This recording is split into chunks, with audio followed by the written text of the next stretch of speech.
Eh bien, bonjour à toutes et à tous. Ravi de vous retrouver. On ne s'est donc pas vu la semaine dernière, et bien parce que je ne pouvais plus marcher, donc je ne pouvais plus venir jusqu'à vous.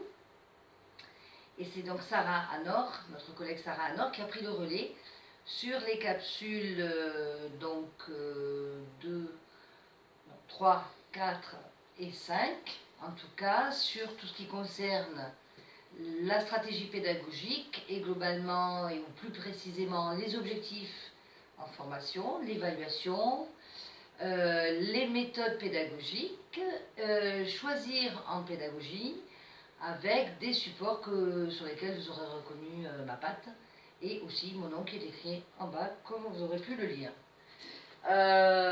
Donc l'idée de cette petite vidéo, c'est de vous faire le lien, de vous accompagner pour la suite, c'est-à-dire pour venir jeudi et vendredi prochain, donc le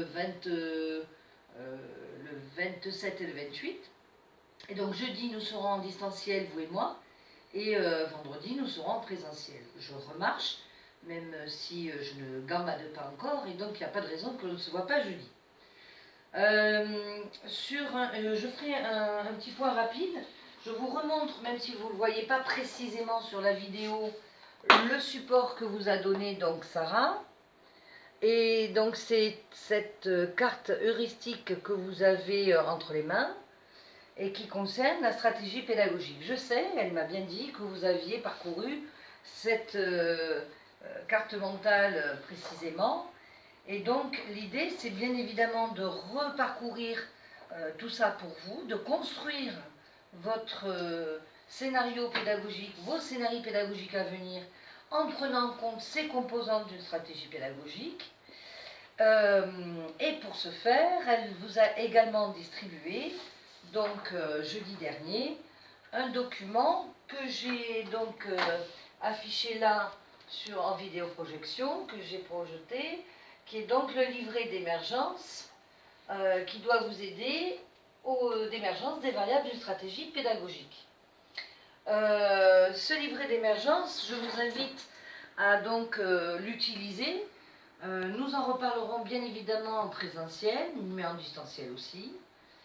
Au-delà de cette page qui vous met un petit peu en parallèle entre le système du monde du travail et le système de la formation, et qui vous permet de faire le lien entre les objectifs de formation et les objectifs pédagogiques.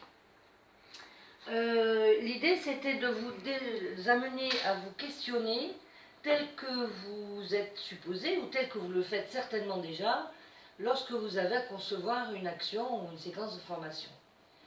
Ce livret, bien évidemment, si vous répondez à chacune des questions, vous vous êtes bien évidemment rendu compte que, en bout de course, si vous avez répondu à tout cela précisément, vous êtes en mesure de construire et de concevoir un scénario pédagogique dans ses moindres détails. Je vous propose donc d'ores et déjà d'y travailler, de commencer, si ce n'est déjà fait, à répondre aux questions qui sont posées. Nous y reviendrons donc jeudi et vendredi, et nous utiliserons donc ce livret pour que vous puissiez intégrer les éléments dans la fiche outil que vous a distribuée Sarah, et qui sera la trame de vos scénarios à venir, qui seront eux-mêmes ces scénarios. Vous aurez à choisir une séquence dans ces scénarios que vous aurez à animer. Puisque donc le module 3, vous aurez à animer, à préparer une séquence issue de vos scénarios. J'ai fait un peu le tour. Vous aurez vu que j'ai mis les formes pour cette vidéo avec des plantes. J'ai pas mis l'encens et vous ne pourriez pas le sentir, mais on va rester zen et continuer dans la joie et la bonne humeur jusqu'à ce qu'on se voit jeudi, à minima en tout cas vendredi plutôt, parce que jeudi ce sera de loin. Voilà. Je vous dis à bientôt. Merci.